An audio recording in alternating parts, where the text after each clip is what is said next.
Good morning from Panhandle Outdoors, America's only daily outdoor TV show. Your source for fishing, hunting, and information for folks who enjoy the great outdoors. Now sit back, relax. It's Panhandle Outdoors. Good morning, folks. Welcome to Panhandle Outdoors. I'm Winston Chester. Glad you're here this Friday morning. Getting ready for a good weekend. Looks like a good dry weekend. Let's take care of our weather brought to us by Gulf Coast Air Conditioning.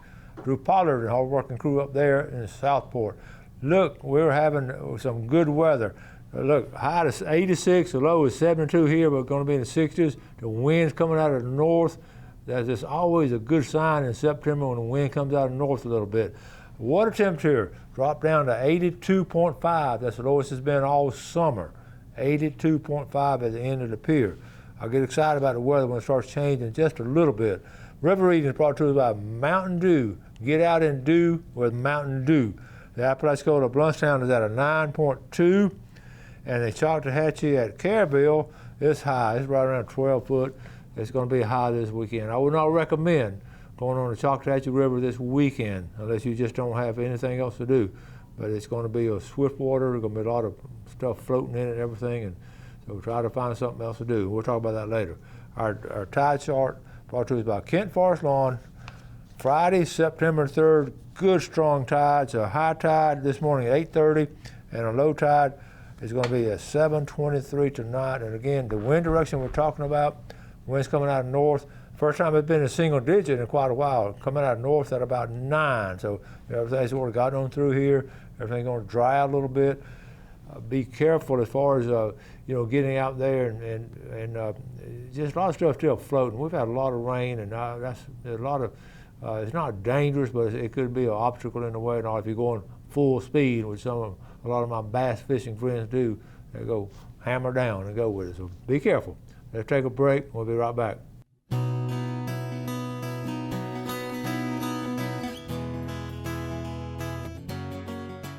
All right, welcome back. We want to always like outdoor stories are so much fun. Some of them are long stories, some are a little short on one trip, and always memorable. And I'm going to share one with you from one of our viewers. I'm going to read it first. I'm going to show you the pictures. Hey, Winston, you took video of us going to the park in a green Jeep Gladiator. This was the morning of the opening of scallop season, and remember the line of vehicles coming into the state park down there in St. Joe, and I remember them waving, everybody excited and all. So these are the folks in it. It's Steve and Janice Smith from Smith Station, Alabama.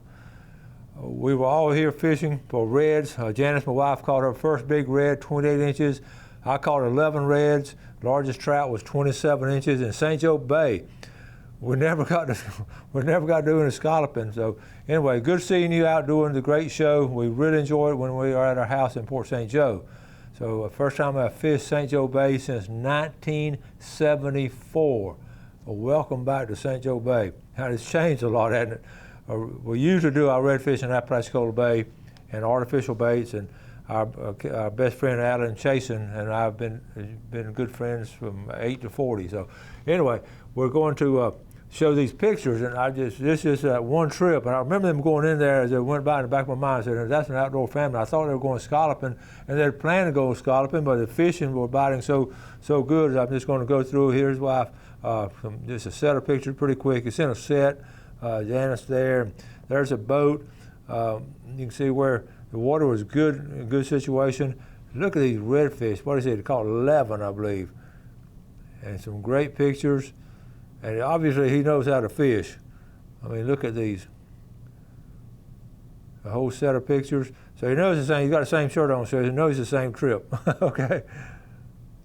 Beautiful fish, and multicolored, all the spots on it.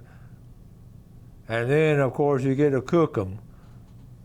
And then, of course, here's one more nice. You see the artificial baits they're using, and then they spend a day out there, sun setting and driving back. Okay, just a good set of pictures. So thank you so much, Steve and Janice Smith from Smith Station, Alabama. So doing a trip like that is always special, and I always enjoy the feedback on it. So. Always send the pictures in. Now next, I want to go into this weekend. several people told me they're going to the lease and work, and this is going to be a good weekend to do that because it's still wet out there. But I got to thinking that there's something I need to do, so I'm really preaching to myself. We know logs and we're going to be over limbs, going to be on the road and all kind of things, and it's a lot of work when you do it by yourself, which a lot of times I do these days, and in the past we had help and all, but we were going to get out there. But one of the things I thought of, a good chainsaw, and I just want to recommend that Stihl, S-T-I-H-L, that Stihl chainsaw. Of course, I got mine from our sponsors, and it's just when I go down to use it, that thing starts, and that's 3 or 4 years old, and I use it pretty hard. So go down to Seoul and look for those Stihl chainsaws. Talk to them down there. They just have a great selection. I believe in shopping local, small businesses, and Seoul is one of our big sponsors. Been with us since day one. So, but anyway, what I want to get at though, when you're cutting, especially if you're by yourself, be careful. And I still get caught up myself sometimes where it's sort of a close call, and I know better. But sometimes you think, well, just 5 more seconds and 2 more cuts and it'll fall. Well, it'll fall sometime, but it'll fall too close to you. And Gail gets upset with me for going by myself, and she sometimes now goes sits in a truck. But anyway, you're doing things like that, just be careful doing. But have some good equipment like that Stihl saw. Okay, let's take a break and we'll be right back. Welcome back. Hope you enjoyed our guest yesterday, Steve Rogers, making those rods. And if you didn't get his number and everything right here, it's just when I say this makes a great gift and all, I want to promote it one more time. This makes a great gift for Christmas, the color, different colors and all, but to get some rods and everything made by Steve. A great guest, great outdoorsman, and I tried to get him to leave that 15-pound bass. He said he'd leave it and we'll hang it up. But I said, we don't have room on the wall for a bass that big, but had a great to have him on the show, and a good man and a good outdoorsman. But I again want to talk about real quick about a 15-pound bass being caught in the sandhills. I just, they're here. They're sort of rare, but they are here. Okay, I got a couple more pictures I want to show you, talking about doing some fun things and all. So many people we're losing a lot of people now. We're going to talk about that on the show later, but this is a picture that one of our viewers, Clay Patrick, sent this at River Road and Dirt Roads.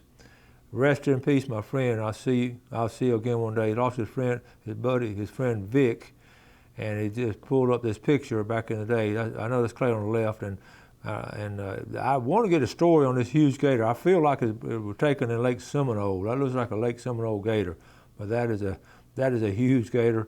So some of you guys in that picture that or Clay, let me know the story behind that. That's interesting. Okay, now a couple more pictures real quick. This is good with the kids. This is candy corn on the cob. I mean, it looks like corn on the cob, but what it is candy corn pushed into a banana. Now, isn't that a good treat for the kids? It's got a lot of sugar in it. Those candy corn, all that is just sugar and starch. So don't let them eat a lot of it. You want to do something creative with the kids before you take them outdoors fishing. Terry from Blue Water, these were taken, we talk about, Terry's been up there, we were talking about big flounder. I asked him were they gigged in St. Joe Bay, but they were not. These are Alaska halibut, and that's on my bucket list. Flounder gigging, in Alaska. This is so true. How to make a grocery list for men. Is this not true? And just send them a picture of it. And people are doing this. Gail will send me a picture of something to get. That's how you make a grocery list for men. And okay, one more.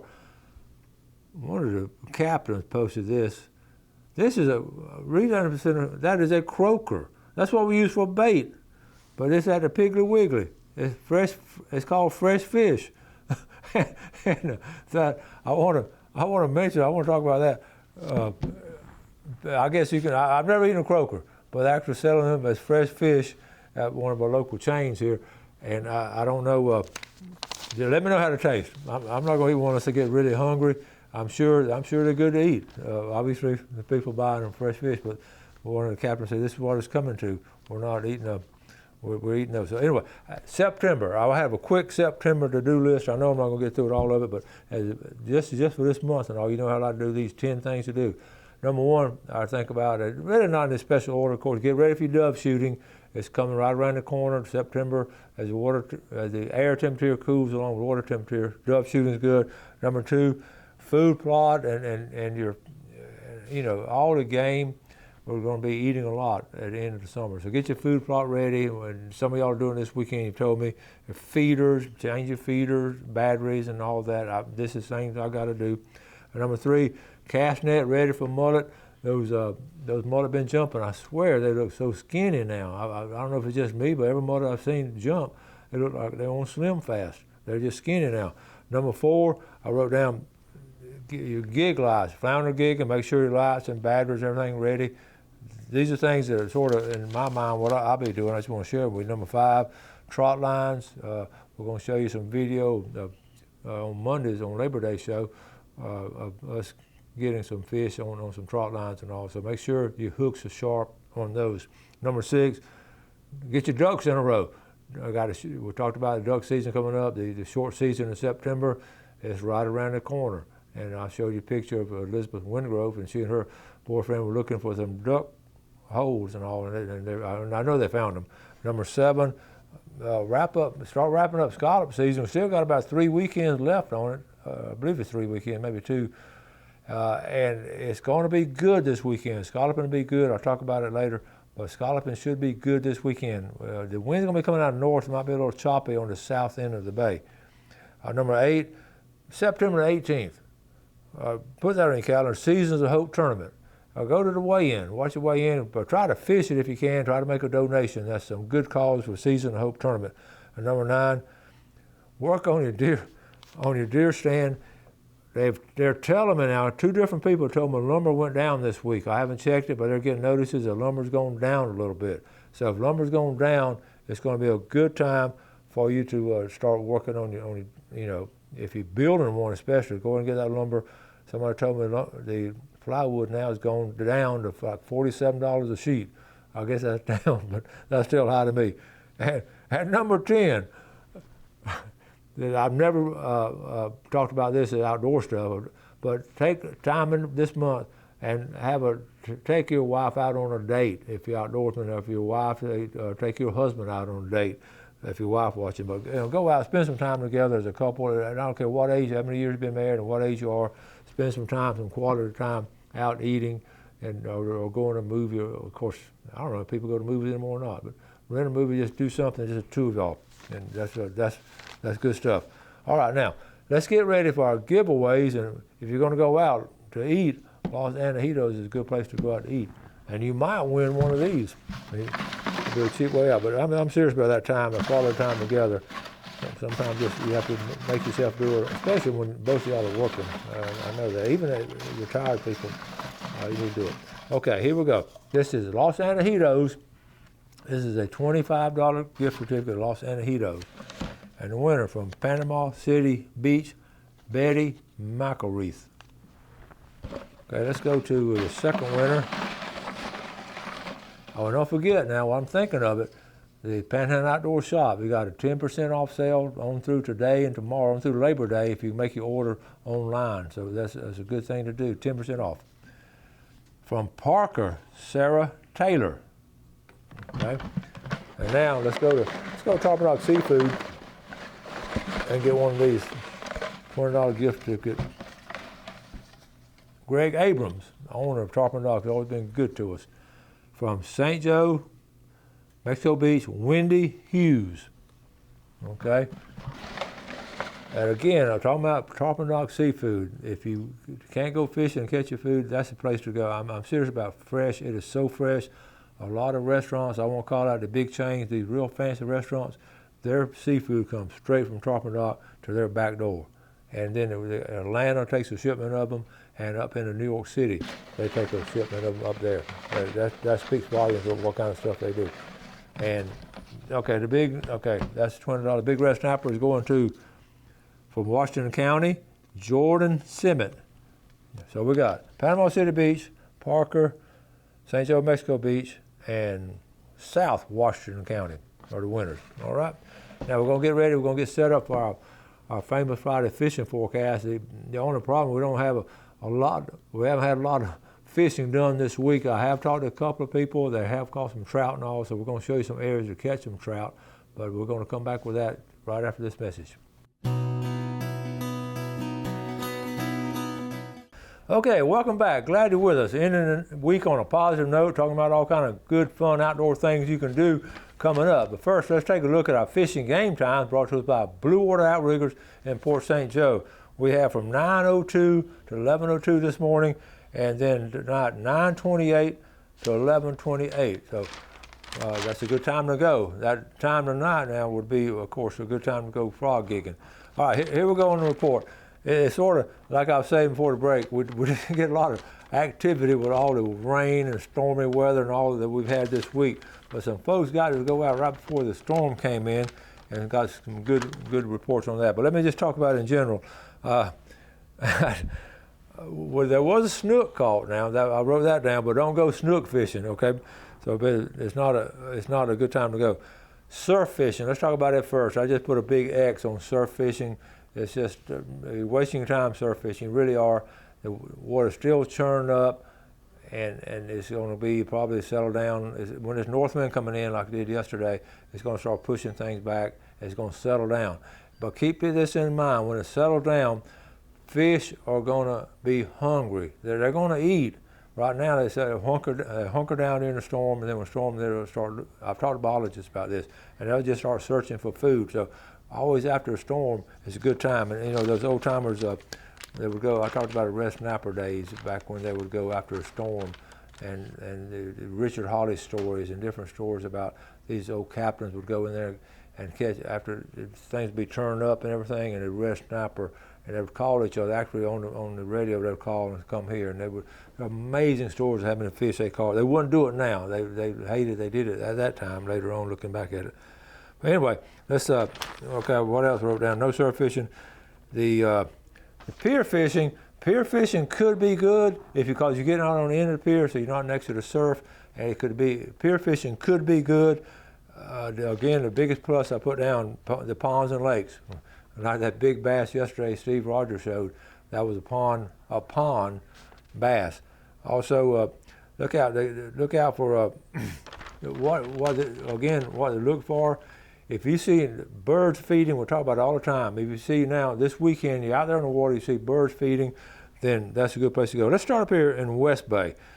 The storm, West Bay is where I do a lot of my fishing. That's closest to my house, and again, West Bay fishing, just move around in West Bay. I think West Bay could be good this weekend. You can put in here at the bridge, West Bay Bridge, or you can go all through the areas here. And I think Choctawhatchee Bay is going to be really muddy and all, but I think if you can get, you look where the river comes in, I think they're going to be hungry in Choctawhatchee Bay. They're going to be moving around. There are going to be some places out, bridge fish is going to be good. All these tributaries I talk about so much, there's just going to be high water there. But again, Santa Rosa, folks, I know a lot of y'all like to fish in Hogtown, Bayou. That could be good this weekend. I wouldn't mind going there. And again, on the east, on the far west end of the pass and all. Also, the biggest thing I wrote down though was trout. So we got trout in Choctawhatchee Bay, and we got West Bay. And East Bay, I would again think East Bay is going to be a good spot right in here at East Bay. We've got so many things going on. There are going to be people putting in right here at the East Bay Bridge. Okay, the Parker right here at Parker, and the wind's coming out north, so Callaway Bayou could be good. Sandy Creek area, I wouldn't mind. I want to say I wouldn't mind if I had time. All these places I would go. Okay, now let's go down the Crooked Island Sound. Crooked Island Sound is getting, it used to be a secret, it's out now. There's just a lot of people go to, what they call the sound down in here. Should be good fishing. Again, it's going to be crowded. Of course, St. Joe Bay, we're talking about scalloping. And again, if you want to know where to scallop, Carl Andrews and a group of those folks are still going this weekend. I'm going to try to go with them, try to get up with them. And we're going to go probably southwest of Black's Island, also on the east side of Black's Island in here. There's going to be some really good, scalloping in that area, okay? Now, we talked about, you saw the redfish. I showed you the pictures of the redfish and all caught in St. Joe Bay. Folks, the fishing in St. Joe Bay is excellent. The big thing about St. Joe Bay this weekend, again, like I said, always, you don't have the rivers coming into it. It's not going to be all that muddy. You start to think about the wind direction coming up. The storm we had, the wind came out of southwest, so everything came in, from the left side over here on the screen, on the left side here, it was coming in, let's see, it was coming in this way, right that way. That's where the wind was coming. So St. Joe Bay, all this area in here has been protected as far as really getting stirred up. Now on the eastern shoreline toward Highland View, it's going to be muddy. But on the backside here, the peninsula, I can promise you, in fact, one of the things I'm going to try to do Labor Day weekend is take my kayak out and fish along that area. I'm really looking forward to it. The St. Joe State Park, I don't know whether to tell you if it's going to be a long line of people scalloping. I don't think that's going to be a problem this weekend. A lot of people have gone and got them, and I think it's going to be a good crowd, but I don't. Hopefully there won't be a long line, and I don't know the story of the St. Joe City ramp, what it'll be, but we'll hear about it. So now, let's go down Apalachicola Bay. Apalachicola Bay should be really good. Now, again, I haven't talked about St. Vincent Island. Going back behind St. Vincent Island, that's always a good place. Oyster shells back in here. Be careful. Put right in here, Indian Pass. In fact, I may do this if it's not too rough with my kayak. I have my kayak this weekend, and go back right up in this area right here in the middle of the screen. There's just some great oyster bars, and another little secret spot is back up in here, this area right in here. But it's shallow, so don't take your boat up there. The wind's going to be coming out of the north, so it's not going to be rough up in this area too bad. So again, I want to recommend that area for our fishermen. Look, we're running out of time again. But the big thing I wrote down, trout fishing should be good. And if you get a chance to go, get out. Some of y'all are working on the lease. Be careful working on the lease. Make sure those trees falls in the right way. Get those limbs out of the way. If you're on a tractor, be careful on a tractor. So anyway, I got to wrap it up. We had a good week this week, and all this rain and all. And I hope you have a great weekend in the outdoors. Do something good for your fellow man today. You have a great day, and God bless. Thanks for watching America's only daily outdoor TV show, Panhandle Outdoors with Winston Chester, featuring hunting, fishing, and other activities and information to help you enjoy the great outdoors. Join us next time for Panhandle Outdoors.